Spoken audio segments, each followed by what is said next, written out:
बिस्मिल्लाहिर्रहमानिर्रहीम। मेरे बच्चों, मेरे प्यारे पाकिस्तानियों, अस्सलाम वालेकुम।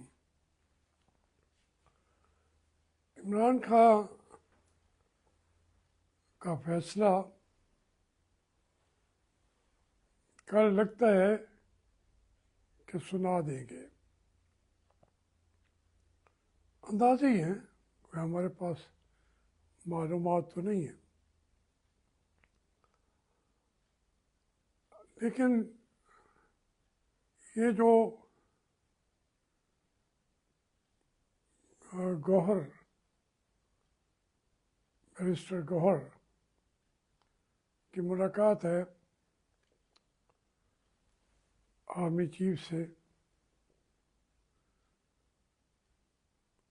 आर्मी चीफ की तरफ से कहा गया है कि वहाँ कोई सियासी बात तो नहीं हुई, बल्कि हमने कहा सियासत की बात करनी है तो सियासतदानों से करो।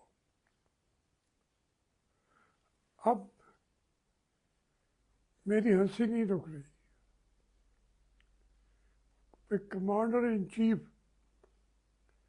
को क्या मुसीबत पड़ी है कि वो गौर को, बैरिस्टर को अली अमीन गंडापुर के साथ ही मुलाकात की इजाज़त दे। कभी ये हो सकता है कि जो चेयरमैन है गौहर, बैरिस्टर गौहर, कि वो ज़बरदस्ती जाके दरवाज़ा खोल के कहे जी अस्सलाम वालेकुम कमांडर इन चीफ साहब, मैं मिलने के लिए आया हूँ और मैं सियासी बातें करना चाहता हूँ। झूठ, इंतहा का झूठ। कमांडर इन चीफ जो है आसिम मुनीर को ये झूठ बोलना ज़ेब ही नहीं देता। अगर उन्होंने कई ज़िंदगी में झूठ बोले हैं, मगर ये तो खुला झूठ है ना यार। अगर आपने उनको, आपका मसला कोई है, मैं तो समझता हूँ कि ये तमाम मुज़ाकरात भी, तमाम चीज़ें भी, ये जो सुप्रीम कोर्ट के जजेस बैठे हुए हैं और वो फौजी अदालतों के अंदर इस केस की सुनवाई के ऊपर भी अजीब व गरीब किस्म के रिमार्क्स दे रहे हैं, क्वेश्चन कर रहे हैं वो बैरिस्टर हारिस से, और जान भी नहीं छोड़ रहे रोज़ाना। कल कल कल वो कहते बोलो, कोई जस्टिफिकेशन है भाई आपके पास तो कोई फौजी अदालत में सिविलियन के केस जाने की कोई किसी तरफ से भी इजाज़त नहीं है। मैं भी वकील भी हूँ, मैंने BS तमाम जो है जो दस्त सहराई की हुई है। ये कई कानून तो एक बहुत एक समंदर है कानून, और हर किस्म की जस्टिफिकेशन मिल जाती हैं, सिर्फ एक नहीं मिलती कि सिविलियन के जो उनको मिलिट्री कोर्टों के अंदर पेश किया जा सके। अब जब आप है ही नहीं तो वो कहाँ से बेचारा लाएगा हारिस। तो ये एक अनहोनी चीज़ें हो रही हैं हमारे मुल्क में। असल में इसी फैसले से जो सुप्रीम कोर्ट का ने एक रुख अख्तियार कर लिया हुआ है, उससे डरा हुआ है हमारा कमांडर इन चीफ, हमारा बादशाह। अल्लाह ताला ने बादशाही दे दी उसको। तो वो डरा हुआ है कि ये पूरी अमेंडमेंट को भी, 26वीं अमेंडमेंट को भी उड़ा के न रखते सुप्रीम कोर्ट, तो उससे पहले वो मुज़ाकरात की चीज़ों की तरफ भी जा रहे हैं। फिर वो बैरिस्टर गौर से भी मुलाकातें कर रहे हैं और फिर इनकार भी कर रहे हैं।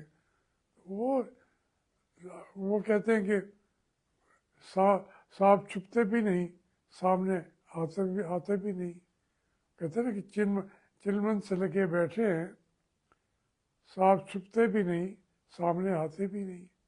आओ जाओ, खुल के आ जाएं, ख्वाहिश तो है आपकी कि तमाम मराहल तय करने के बाद आप अपनी बादशाहत का ऐलान करें और आपकी जो एक्सटेंशन मिली हुई है उस अमेंडमेंट का जो है उसको बरकरार रखा जाए। सुप्रीम कोर्ट के फैसले से पहले इनसे एग्रीमेंट्स कर लिए जाए। सारी चीज़ें सब उसी कमांडर इन चीफ की एक्सटेंशन के ने खींच के रख दी हुई हैं। और वो मुख्तलिफ जो सहाफ़ी हैं वो तो इसके ऊपर अपनी आरा का अजहार भी कर रहे हैं, लेकिन मुसीबत यही है कि ये दौर नहीं है कि फौजियों की हुकूमतें हों। अभी आपने देखे ना कि वो कोरिया के सदर ने लगा दिया मार्शल लॉ 2-3 दिन के लिए, वो आज जेल में बैठा है, उसको सजा हो चुकी है। तो यहाँ भी ये वो एक जो नज़र आता हुआ मार्शल लॉ है वो तो नहीं लगाते, मगर उससे बदतरीन मार्शल लॉ इस वक्त मुल्क में है, जहाँ कानून ना हो, आइन ना हो, कोई थोड़ी सी चीज़ कायदा कवानीन के साथ की भी न जा रही हो, तो वहाँ वो मार्शल लॉ ही तो है, यही है मार्शल लॉ। अब उसके खिलाफ 2-3-4 बड़ी चीज़ें खड़ी हो गई हैं। एक पे तो हर कीमत पे 8 फरवरी सामने आ रहा है। एक लोग कहते हैं कि जो ट्रंप है उसको इन्होंने कहा जी वो उसका पाकिस्तान के साथ क्या लेना क्या देना। जवाब कौन दे रहा है दे रहा है वो हमारे वज़ीर इत्तलात तारड़ साहब और हसन इकबाल साहब। ख्वाजा आसिफ की तो बात ही छोड़े। तो बात ये है कि भाई उस ट्रंप ने कहा मेरे आने से पहले गजा के अंदर इसराइल वहाँ सीज फायर करे, जंग ख़त्म होनी चाहिए, तो ख़त्म नहीं हो गई। हम रात दिन कांपते रहते थे, अल्लाह ने करम किया, वहाँ वो जो जश्न मना रहे हैं फ़लस्तीनी, गजा में भी, लबनान में भी, जहाँ जहाँ हैं। और जो बहुत एक्टिव उनके साथ नहीं थे, जब सारी दुनिया ने फ़लस्तीन गजा का साथ छोड़ दिया, तो फिर उन्होंने ये जंग पहली दफ़ा खुद लड़ी है। और लड़ी है फिर वहाँ से अपना नसरुल्लाह का और हज़बुल्ला भी वो भी आ गए, ईरान ने भी उनका साथ दिया, तो उन्होंने उड़ा के रख दिया है। तो लेकिन इसके बावजूद वसाइल अब अमेरिका फराम करता जाता था, तो इसराइल फिर ताकतवर बन जाना था, फिर मार खाता। हौसियों ने फिर इनको मारना था, लेकिन हौसी तो खुद अमेरिका को टक्कर गए। उनकी जो जहाज़ हैं, शिप्स जो हैं, उनको उन्होंने कैदी बनाना शुरू कर दिया और अहम पॉइंट पे वो वहाँ पे बैठे हुए हैं। बहरहाल मैं ये अर्ज़ कर रहा हूँ कि एक उसकी सरकार, वरना उसका क्या ताल्लुक है ट्रंप का? इसराइल कहता कि तुम कौन बात कर रहे हो, क्योंकि वहाँ अमेरिका की यहूदी तो उनके साथ बैठे हैं। अब हम क्या वो भी अब समझता जी हमारे तो अंदर आग लगी हुई है, पूरे अमेरिका को, लॉस एंजलिस जल रहा है, तो मैं अभी बाहर क्यों टांगे रहा हूँ। लेकिन उसने कहा नहीं, ये आपको ख़त्म करनी पड़ेगी। फिर रूस के साथ भी वहाँ उन्होंने सीज़ फायर का तकरीबन कह दिया है कि हम मज़ीद आपको असला नहीं देंगे रूस के ख़िलाफ़। तो जंग वहाँ भी जंग बंदी हो जानी है, सीज़ फायर हो जाना है। तो उसको कहना, जिसका जो ट्रंप है अमेरिका का न्यूली इलेक्टेड प्रेसिडेंट है, उसको कहना जी उसकी हैसियत क्या है? हैसियत है, उसकी समझ आ रही है आसिम मुनीर को कि वो ट्रंप क्या है। खुल के बात करे ना, उनके बारे में करे, हर जगह पे बयान दे देता है आसिम मुनीर, साथ बिठा के उनको, वो अली अमीन को और उनको प्रेस कॉन्फ्रेंस कर रहा है, तमाम पार्टियों के को साथ बिठा के आसिम मुनीर साहब, और कहता है जी हम उड़ा देंगे, खा जाएंगे, पी जाएंगे। भाई खाएं पिए, अल्लाह ताला आपको और खाने को दो, अपनी कौम को इस तरह न डराया करो। वो डराते हैं। तो मैं उसी सिलसिले में अर्ज़ कर रहा था कि हालात का रुख अजीब है। अगर ये सज़ा का ऐलान कर भी देते हैं तो इमरान खान तो चाहता है कि करें, कोई उसकी जस्टिफिकेशन प्रोवाइड करनी पड़ेगी जजों को। वो जस्टिफिकेशन प्रोवाइड कर रहे हैं सारा दिन, 2-2 घंटे 3-3 घंटे टेलीविज़न पे।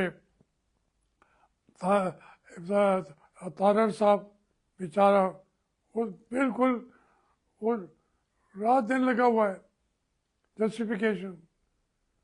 इरफान सिद्दीकी साहब हद हो गई है।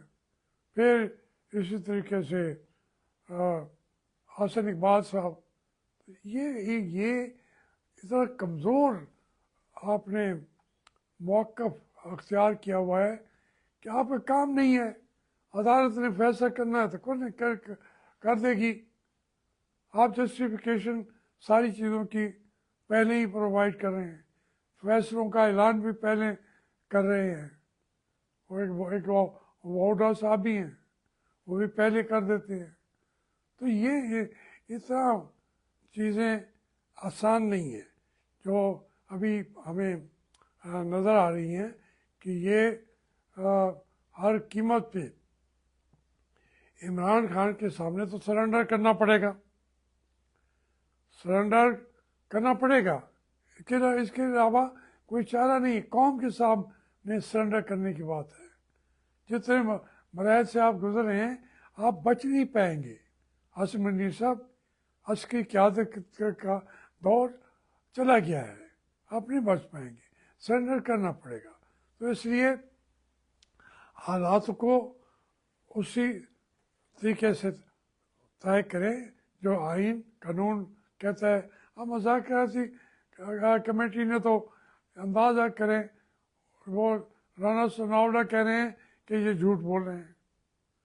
और भाई अगर एक चार्ज शीट आपको दी सुनाई है उन्होंने, तो आपने पहले दिन ही कोई दोबारा बैठने की जस्टिफिकेशन ही नहीं देने दी कि दोबारा भी मीटिंग हो। अगरचे वो कहते हैं हम करेंगे। ये एक सूरत हाल है। हम मुझे तो बल्कि मैं जब हालात को देखता हूँ, मैं बड़ा शुरू से ही खुशफहम आदमी हूँ, कभी मैं मायूस नहीं हुआ। मुझे हमेशा इतनी मुश्किलात के बावजूद उसके अंदर एक सिल्वर लाइन हालात के अंदर नज़र आती है, और इंशाअल्लाह ये तमाम मसाइल हल भी हो जाएंगे। बस अब दिनों की बात है। इमरान खान तो जेल से रिहा हो ही जाएगा, शामू साहब भी हो जाएंगे। और आप देखें ना, बाकी उसके साथ इन्होंने क्या किया है, यास्मीन राशिदा और यास्मीन राशिद, चौधरी एजाज, महमूद अल रशीद, और सबसे अपना वो चीमा साहब, उमर चीमा साहब। और सबसे मैं इतनी बार बार मुँह खोल के कहता हूँ कि मखदूम शाह महमूद कुरैशी ने एक हिस्ट्री लिख दी है। उसके तो उतने उसके स्ट्रेक्स नहीं हैं, लेकिन उसने वाक़ईतन एक वफा की और अपने असूलों पर खड़े होने की तारीख लिख दी है मखदूम शाह महमूद कुरैशी ने। अब उसको आप कहाँ इन कुर्बानियों को कौन नज़रअंदाज करेगा। पार्टी के अंदर तो अब यही लोग पार्टी हैं जिनका मैंने नाम लिया, और इसके अलावा भी जो जेलों में बैठे हुए हैं, ये कोई वो पार्टी कोई समझे कि मुस्लिम लीग है कि जो कुर्बानियाँ देंगे वो पहले उन्हीं को कुर्बान करेंगे। मियाँ नवाज शरीफ साहब ठंडा लेके बैठ जाएंगे, बल्कि चाकू लेके बैठ जाएंगे, पहले उन्हीं को कुर्बान करेंगे जिन्होंने कुर्बानियाँ दी, जिन्होंने बचाया मियाँ नवाज शरीफ को उनके डीलें करने का। अब देखें डीलें होती है क्या क्या हैं। अभी वो फरमा रहे थे कि हम खड़े रहे थे, ये जो है मुल्क से बाहर भाग गए, इशारे कर रहा था वो, ये गिल साहब के बारे में, दूसरों के बारे में। तो भाई ये बातें तो आप कर रहे हैं कि वो जी बार बार जाके बैठ गए हैं।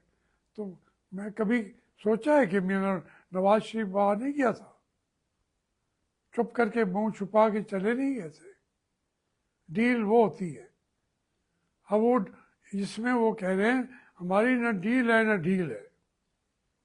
तो ये तमाम चीज़ें उन्होंने पेश नज़र रख के स्टैंड लिया हुआ है, और वाक़ईतन यही पार्टियों का स्टैंड मुल्क को मुश्किलात से निकालता है, बुरहान से निकालता है, मुआशी तौर पर बचाता। आज अंदाज़ा करें शहर में कहीं भी जाएं कि हर चीज़ महंगी हो गई है। पेट्रोल तो इन्होंने किया है, हर चीज़ घी, जो आम आदमी के इस्तेमाल में आने वाली चीज़ें हैं, वो फूड आइटम्स हों कुछ हों, रोज़ाना आगे उसकी कीमतें बढ़ती जा रही हैं। आप कहते हैं हमने पाकिस्तान को तरक्की दिला दी है, ये ना करें। बाकी वो मैं तो देख रहा था, वहाँ मैं कमेंट पढ़ता हूँ, कोई किसी साहब ने कहा कि जी जो इनकी टीम है, जो कमेंट्स इनके खिलाफ होते हैं उनको डिलीट कर दिया जाता है। वो कमेंट भी मौजूद है, जितनी गालियाँ देते रहें, एक कमेंट आज तक हमने डिलीट नहीं किया। जो गालियाँ देता है वो भी लिखी खड़ी रहती हैं, क्योंकि मैं समझता हूँ कि लोगों को फैसला करने के अंदर भी आसानी होगी। मुझको तो गाली दे दी, मुझे उसकी परवाह नहीं, फिर मैं उसको डिलीट करूँ क्यों करूँ? मेरी टीम जो है उसको डिलीट करे क्यों करे? खड़े। और जो उन्होंने कल भी किसी ने किया हुआ था, तो वो ये आप जाके देखेंगे तो हमने डिलीट नहीं किया। ये मैं तो कभी मैंने उस तरीके का यू टर्न भी नहीं लिया, सिवाय ये कि मेरी एक दफ़ा मैंने फौज के प्रोटेस्ट के लिए मुँह से साफ कर दी थी, और फिर अब मैंने रख ली। तो जो मेरी मेरी हुकूमत है, जो होम गवर्नमेंट है, जब उसने कहा कि नहीं बस आप छोड़ दें, मैं कोई वजाहतें नहीं करते, बस साफ करें, तो मैंने ये यू टर्न तो लिया है। मैं तस्लीम करता हूँ, मैंने जो उन्होंने कहा अच्छा लगता है नहीं बुरा, मेरा एक शौक था सारी ज़िंदगी कि मुझे भी होनी चाहिए, लेकिन एक इतनी ज़िंदगी साथ गुजार के, तो अब मैं वहाँ पे भी बातें करूँ, नाराज़गी का इजहार करूँ, वहाँ तो मैंने सरेंडर कर दिया है। ये इसी तरीके से मैं अर्ज कर रहा था, वरना गालियों गोलियों के सामने मैं सरेंडर नहीं करता। फौज के साथ तो मैं 76 साल सरेंडर नहीं किया। ये तो चलता रहेगा इंशाल्लाह। मैं देख रहा हूँ पाकिस्तान के लिए अच्छे दिन आने वाले।